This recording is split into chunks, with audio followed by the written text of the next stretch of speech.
हिकिड़ो वरी टोलो निकतो आ बुधो अथव न बाबा राशिद साहब जे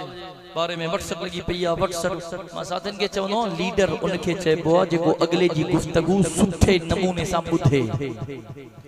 वरी उनखे सुठे नमूने सां समझे समझण खां पोइ वरी सुठे नमूने सां उनजो जवाब ॾे। वीडियो पई आहिनि यूट्यूब ते हलिया वञो फेसबुक ते हलिया वञो।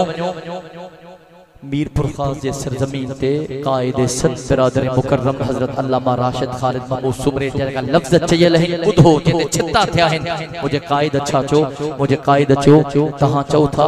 असां जी रेड लाइन सिंध आ हिन सिंध जो अंदर असां के धारिया न खपन पठान न खपे पश्तून न खपे बलोच न खपे पंजाबी न खपे मुहाजिर न खपे। तहां चओ था असां जी रेड लाइन असां जी सिंध आ त पोइ ॿुधो असां मुसलमान हूं असां जी रेड लाइन मुहम्मदुर रसूलुल्लाह है। अब तहां का पूछा तो सही आ या गलत आ गलहायो भाई यो सही आ या गलत आ ये हिकड़ी सिंधा बावजू हा गलहाया थो हिकड़ी सिंधा रब्बे मोहम्मद जो कसम एरियो सबे हजारे लखे सिंधू हुजन लखे सिंधू पंजे आका जे कदमन ता कुर्बान करे छड़िया। केड़ी गाल थो करे कल बि असां जो इहो ईमान हो अज बि असां जो इहो ईमान आ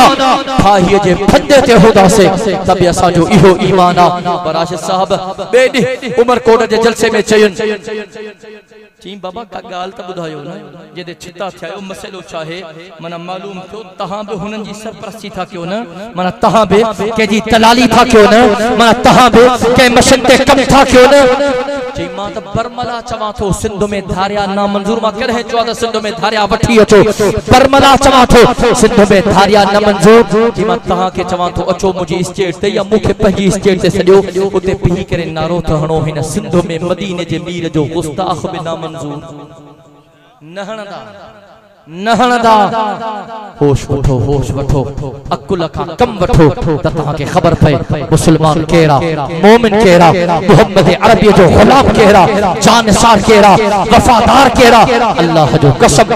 इस्लाम जी चौकीदारी पे हे आलिम थाकन दीन जी चौकीदारी पे हे आलिम थाकन धरती जी चौकीदारी पे हे आलिम थाकन कारूथर जो मसलो आलिम मैदान ते बेटन जो मसलो आलिम मैदान ते वसीलन जो मसलो आलिम मैदान थे जजीर जो मसलो आलिम मैदान थे कालाबाग गेम जो मसलो आलिम मैदान थे 150 फटबॉल जारी कराने वाला ये वक्त दा जयत आलिम सिंध खपाइने पादर खाइने जा नारा हणाइण वाला पे वक्त जा आलिम